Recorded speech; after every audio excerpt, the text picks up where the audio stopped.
अस्सलाम वालेकुम। कहानी को आखिर तक पूरा सुनिएगा और अगर आप चैनल पर नए हैं तो सब्सक्राइब ज़रूर कीजिएगा। दिल को छू लेने वाली एक लाजवाब तहरीर। उसने एक मांगने वाले को झट से कुछ निकाल कर दे दिया। मैंने कहा कि भाई देखभाल कर देना चाहिए, ये फराड लोग होते हैं और आम इंसान के जज्बा नेकी को एक्सप्लॉइट करते हैं। फरमाने लगे, आपने बजा फरमाया, मैं पहले ऐसा ही किया करता था, फिर एक वाक़ये ने मेरी दुनिया बदल कर रख दी। मैं अपने घर से साइकिल पे निकला था कि ठेकेदार से उसे अपने बकाया जात वसूल कर लूँ। मैं स्टील फिक्सर था और एक कोठी के लेंटर के पैसे बाकी थे, मगर ठेकेदार आज कल पर टरखा रहा था। मैं साइकिल पे जा रहा था कि एक शख्स अपना बच्चा फुटपाथ के किनारे लिटाए अस्पताल पहुंचाने के लिए टैक्सी का किराया मांगता फिर रहा था। वो कभी किसी पैदल का बाजू पकड़कर हाथ जोड़ देता, मेरा बच्चा बचा ले, मुझे टैक्सी का किराया दे दें, तो कभी मोटरसाइकिल वाले को हाथ देकर रोकता। कभी किसी कार वाले के पीछे भागता कि वो कार में उसके बच्चे को अस्पताल पहुंचा दे। कोई रुकता तो कोई ना रुकता, जो रुकता वो भी उसे घूर कर देखता और आप वाली सोच कर उसे डांटता। काम करके खाने की नसीहत करता और आगे निकल जाता। मैं जो साइकिल साइड पर रोके एक पाँव ज़मीन पर टेके उसका तमाशा देख रहा था, अचानक उसकी नज़र मुझ पर भी पड़ी और उसने मेरी साइकिल का हैंडल पकड़ लिया। भाईजान, खुदा के लिए मेरे बच्चे की ज़िंदगी बचा लें, इसको सख्त बुखार है, आप नीचे उतर कर उसको देख तो लें, आपको यकीन आ जाएगा। आप देंगे तो शायद किसी और को भी एतबार आ जाए।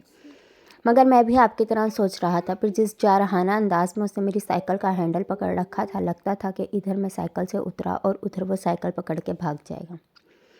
मैंने भी उसे काम करके खाने की तलकीन की और पिछले जुम्मे में सुनी हुई हदीस उसको भी सुना दी कि कमा कर खाने वाला अल्लाह का दोस्त होता है, और अपना हैंडल छुड़ाकर बड़बड़ाता हुआ आगे चल पड़ा।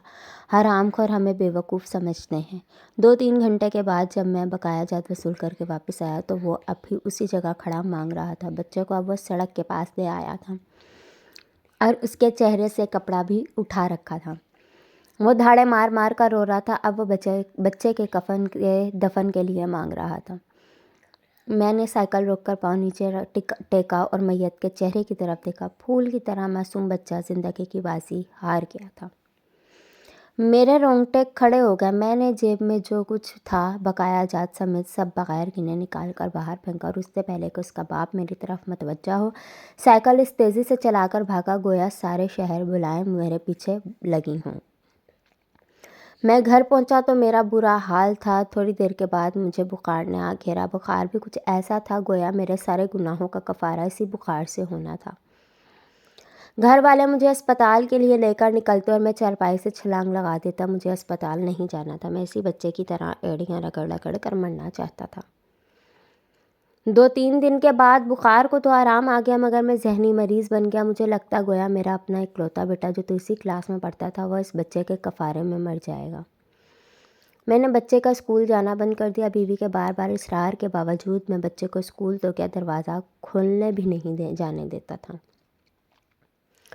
40 दिन गुजर गए थे और बच्चे का नाम स्कूल से कट गया था। बीवी ने अपने भाई से बात की जो दुबई एक कंपनी में कैशियर था। उसने मुझे बाहर बुलाने के लिए पासपोर्ट बनाने को कहा, मगर एक तो मैं शनाख्ती कार्ड भी पैसों के साथ निकाल कर बच्चे की मैयत पर फेंक आया था, दूसरा मैं खुद भी बच्चे को अकेला छोड़कर बाहर नहीं जाना चाहता था।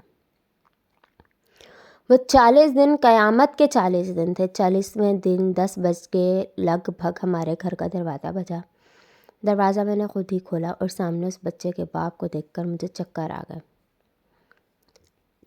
मुझे लगा जैसे हम दोनों आमने सामने खड़े खला में चक्कर काट रहे हैं। दरमियान में बच्चे का चेहरा भी आ जाता। मेरी कैफियत से बेखबर उस बाप ने मुझे दबोच लिया और फूट फूट कर रोना शुरू कर दिया। वो कुछ कहने की बजाय मेरी थोड़ी को हाथ लगाता और उसे चूम लेता, जबकि मैं पत्थर का बुत बने उसकी गिरफ्त में था कि अचानक मुझे झटका लगा और मेरी चीख कुछ इस तरह निकली जैसे किसी को पानी पीते वक्त अच्छू लग जाता है और पानी उसके मुंह और नाक से बह जाता है। मैं उस बच्चे के बाप को सख्ती के साथ सीने से लगाए यूँ रो रहा था गोया उसका नहीं बल्कि मेरा बच्चा मर गया है। हमारे रोने से घबराकर पूरा मोहल्ला इकट्ठा हो गया। आहिस्ता आहिस्ता 40 दिनों का गुबार निकला। उसको मैं घर में लेकर आया। मोहल्ले वाले भी आ गए थे جنہوں نے اس آدمی سے بہت افسوس کیا۔ کچھ دیر بعد اس نے اپنی جیب سے میرا شناختی کارڈ نکالا اور مجھے واپس کیا، پھر جیب میں ہاتھ ڈال کر کچھ پیسے نکالے اور میرا شکریہ ادا کر کے کہنے لگا کہ آپ کے پیسے بڑے برکت والے تھے۔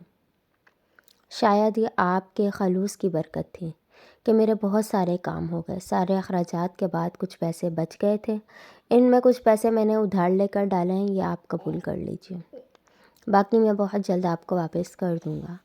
میں نے پیسے واپس لینے سے سختی کے ساتھ انکار کر دیا اور منت سماجت کر کے اسے پیسے رکھنے پہ راضی کر لیا۔ اس کے بعد میں یہاں بطور اسٹیل فکسر آ گیا۔ میں جی جان سے کام کرتا تھا، چند ماہ میں ترقی کر کے فورمین بن گیا۔ 3 سال بعد میں نے سالے کی مدد سے اپنی کمپنی بنا لی اور اس بچے کے والد کو بھی اپنی کمپنی میں بلا لیا۔ آج وہ میری کمپنی میں فورمین ہے۔ اس بچے کے بعد اللہ نے اسے 2 بیٹوں اور 1 بیٹی سے نوازا ہے۔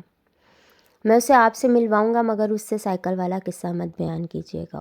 وہ آج تک نہیں پہچانا کہ میری سائیکل روک کر اس نے مجھ سے سوال کیا تھا۔ وہ مجھے ولی اللہ سمجھتا ہے، جس نے اس کے بچے کی لاش دیکھ کر سب کچھ نکال کے دے دیا۔